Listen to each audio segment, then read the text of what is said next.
the building of the temple was finally the validation of faith. Ceremony we saw yesterday, to a great extent, the correction of an earlier historical narrative. Every citizen in Ram Rajya will have mutual respect and affection for each other. It becomes a reason to create divide in a society. Then we will lose the balance between an assertive Hinduism and a sustainable plural republic. I am very proud of the temple. But there is a danger. Parents should teach their children a little more about this culture and civilization. Mosque that was supposed to be built up on the outskirts of Ayodhya, which was part of the same judgment, that work is still caught up in all kinds of red tape. Now, Bhagwan Ram is one of the most important gods of India. The question to you, Pavan, is there a subterranean, subconscious effort in the way, like for example, on the flight today and elsewhere, again we're seeing Jai Shri Ram, etc. There are those who may feel uncomfortable. A, what about them? B, how much of this, according to you, is a civilizational project? How much of you, according to you, is in reality a political project? I think what we saw at the Pran Pratishtha has three messages, and I will answer your question while explaining all three. First of all, the building of the temple was finally the validation of faith. There was the belief among Hindus for centuries that this is the birthplace of Sri Ram, and that temple in his honor needs to be built where evidence now shows a temple stood and was demolished. And this validation of faith, and this is very important, took place not arbitrarily or illegally as was attempted in the past, but as a consequence of a Supreme Court judgment which is in consonance with Maryada, which is what Maryada Purushottam Ram is. Secondly, in my view, the ceremony we saw yesterday is to a great extent the correction of an earlier historical narrative and a reclamation of a culture and a civilizational legacy which in a way was neglected, ignored, marginalized in the period of the last few centuries and was not rectified even after 1947. There was a tremendous setback and destruction of the continuity of Hindi civilization for over 5, 6, 8,000 years by the Turkic invasion. Now, I am not trying to excavate past acrimonies, but the attempt to gloss over the level of destruction, Will Durant has called it one of the bloodiest chapters in world history. I think that remains something that people wanted to be corrected, and the building of the temple is one sign that that is being done. Now, thirdly, and this is directly in response to your question, was the messaging from the temple about people who may be less than comfortable by the fact that what it appears almost to be a Hindu dominant state. Now, I found both Mohan Bhagwatji's speech and that of the Prime Minister giving very important pointers to this effect. In particular, Bhagwatji, in his speech, I was surprised, referred to Samanvay, inclusion. He referred to Karuna, compassion. He referred to Maryada Purna Acharan, that is behavior which is consonance with good conduct.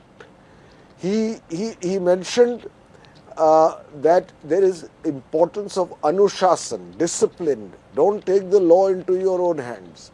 And above all, he quoted Tulsidasa's lines about the definition of Ram Rajya. And Tulsidas says, Dehik, Devik, Bhautik Tapa, Ram Raj nahi kahu hi vyapa. Sab nar karahi paraspar preeti.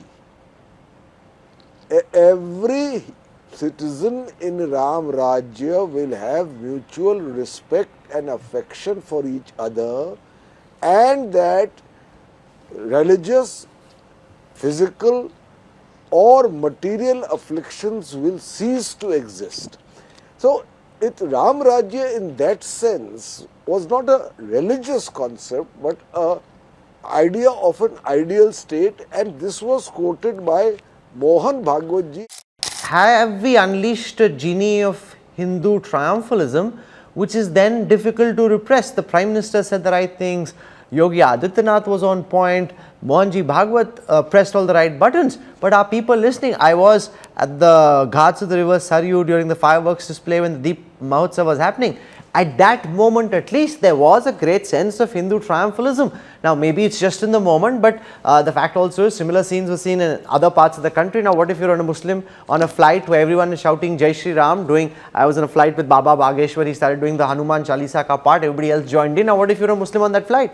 No, absolutely right, and that's why I was referring to the messaging, because there is a danger. I am very proud of the temple, but there is a danger that when its building is interpreted by the cadres, for instance, of the Bajrang Dal at large, it may lead to a situation which is not one of Samanvay, but which could be one of supremacism,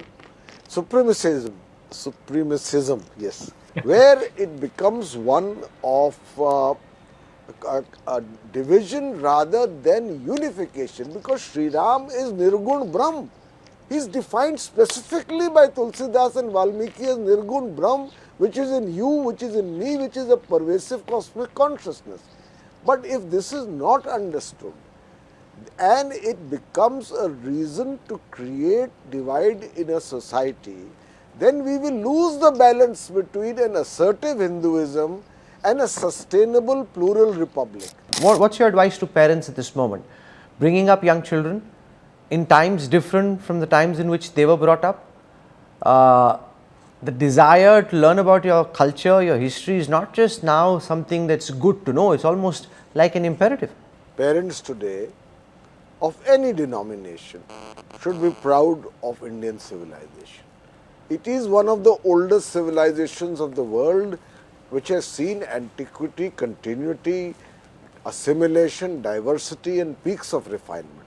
Secondly, I think parents should teach their children a little more about this culture and civilization. You know, Rahul, when I wrote Adi Shankaracharya, so many educated Indians did not know when he lived, what he wrote, what he stood for, why he was called the reviver of Hinduism. We are insulated and cut off from the great achievements of our past through ignorance or its absence both at home and in the educational curriculum. Absolutely. We need to bring it back.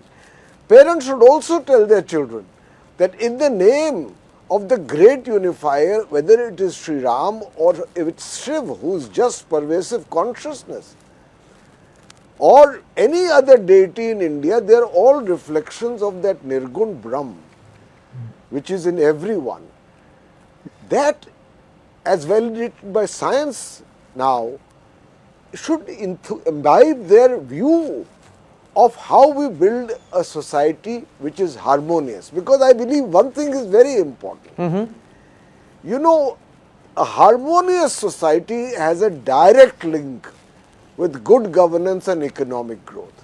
A country at kalesh with within, as was said by Prime Minister, cannot progress. So I think that a new generation, proud of its cultural roots and rooted in it, but also modern looking, progressive, inclusive, this is what parents should teach their children.